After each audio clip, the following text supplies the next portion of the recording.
அண்மை செய்தியாக பார்த்து வருகிறோம். மடப்புரம் அஜித்குமார் கொலை வழக்கு தொடர்பாக சிபிஐ அலுவலகத்தில் ஆஜரான 5 பேரிடம் 2 மணி நேரத்திற்கும் மேலாக விசாரணையானது தொடர்ந்து நடைபெற்று வருகிறது. இதுகுறித்தான கூடுதல் விவரங்களை வழங்குவதற்காக எமது செய்தியாளர் அருண் இணைப்பில் இணைகிறார். அருண், வணக்கம். இது குறித்தான முழு விவரங்களை பதிவு பண்ணலாம். சிவகங்கை மாவட்டம் மடப்புரம் பத்திரகாளியம்மன் கோவிலில் காவலாளியாக பணிபுரிந்த அஜித்குமார் என்பவர் கடந்த 27ஆம் தேதியன்று நகை காணாமல் போனது வழக்கு தொடர்பாக மதுரை திருமங்கலத்தைச் சேர்ந்த நிகிதா என்ற பெண் அளித்த புகாரின் கீழ் திருப்போணம் காவல்துறையினரால் அழைத்துச் செல்லப்பட்டார். இதனையடுத்து ஜூன் 28ஆம் தேதி திருப்புவனம் காவல் நிலையத்திலிருந்து தனிப்படை காவல்துறையினர் விசாரணைக்காக அஜித்குமாரை அழைத்துச் சென்ற போது அங்கிருக்கக்கூடிய கோவில் உதவி ஆணையர் அலுவலகத்திற்கு பின்புறம் உள்ள இடத்தில் வைத்து அஜித்குமாரை தாக்கி அந்த விசாரணையின் போது அவர் பரிதாபமாக உயிரிழந்தார். இந்த சம்பவம் என்பது கொலை வழக்காக பதிவு செய்யப்பட்டு தனிப்படை காவலர்கள் 5 பேரும் தற்போது மதுரை மத்திய சிறையில் அடைக்கப்பட்டிருக்கிறார்கள்.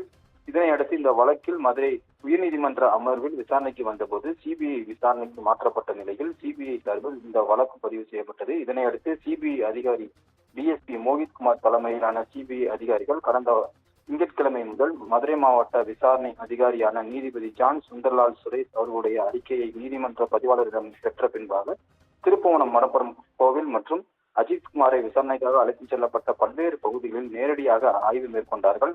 மேலும் திருப்புவனம் காவல் நிலையத்தில் ஆய்வு மேற்கொண்ட நிலையில் நேற்று அஜித்குமாருடன் விசாரணைக்காக அழைத்துச் செல்லப்பட்ட சக ஊழியர்கள் மற்றும் நெருங்கிய நண்பர்களாக இருக்கக்கூடிய ஆட்டோ ஓட்டுநர் அருண்குமார், உதவி ஆணையரின் ஓட்டுநர் கார்த்திக் வேல், பிரவீன்குமார் மற்றும் வினோத்குமார், உயிரிழந்த அஜித்குமாரின் சகோதரரான நவீன்குமார் ஆகிய 5 பேருக்கு மதுரை சிபிஐ அலுவலகத்தில் நேரில் ஆஜராக வேண்டும் என்று சம்மனானது வழங்கப்பட்டது. மேலும் திருப்புவனம் காவல் நிலையத்தில் நேற்று மாலை முதலாக 5 மணி நேரத்திற்கு மேலாக திருப்புவனம் காவல் நிலையத்தில் அஜித்குமார் கொலை வழக்கு தொடர்பான ஆவணங்களையும் கோப்புகளையும் சிசிடிவி காட்சிகளையும் கைப்பற்றிய பிறகு சிபிஐ அதிகாரிகள் தொடர் விசாரணை நடத்தினார்கள். மேலும் கொலை வழக்கில் சிறையில் இருக்கக்கூடிய ஆனந்த், கண்ணன், பிரபு, ராஜா, சங்கர மணிகண்டன் ஆகிய 5 தனிப்படை காவலர்களின் செல்போன்கள் பறிமுதல் செய்யப்பட்ட அவருடைய செல்போனும் ஆய்வுக்கு உட்படுத்தப்பட்டு தொடர்ச்சியாக விசாரணை என்பது நடைபெற்று வந்தது. இந்நிலையில்தான் இன்று மதுரை ஆத்திக்குளம் பகுதியில் இருக்கக்கூடிய சிபிஐ அலுவலகத்தில் அஜித்குமாருடன் விசாரணைக்காக அழைத்துச் செல்லப்பட்ட 5 நபர்களாக இருக்கக்கூடிய அவருடைய உறவினர்கள், நண்பர்கள் மற்றும் ஓட்டுநர்களாக இருக்கக்கூடிய அருண்குமார், உதவி ஆணையரின் ஓட்டுநராக இருந்த கார்த்திக் வேல், பிரவீன்குமார், வினோத்குமார் மற்றும் அஜித்குமார் தம்பி நவீன்குமார் இன்று நேரில் காலை ஆஜராகினார்கள்.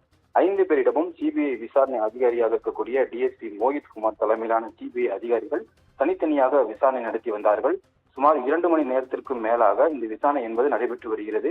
மேலும் அஜித்குமார் விசாரணைக்காக அழைத்துச் சென்றதிலிருந்து நிகிதா அளித்த புகார் தொடர்பாகவும் அஜித்குமார் எங்கெல்லாம் அழைத்துச் சென்று விசாரணை நடத்தினார்கள், எப்படி தாக்குதல் நடத்தினார்கள் என்றும் ஒவ்வொரு நபர்களிடமும் கடந்த 2 மணி நேரத்தை தாண்டி தனித்தனியாக சிபிஐ அதிகாரிகள் விசாரணை நடத்தி வருகிறார்கள். மேலும் அஜித்குமார் கொலை வழக்கு தொடர்பான ஆவணங்களையும் சாட்சிய விசாரணைகளையும் அறிக்கையை பெட்டி எடுத்துச் சென்றதன் அடிப்படையிலும் தொடர்ச்சியாக விசாரணை என்பது நடைபெற்று வருகிறது. பவித்ரா,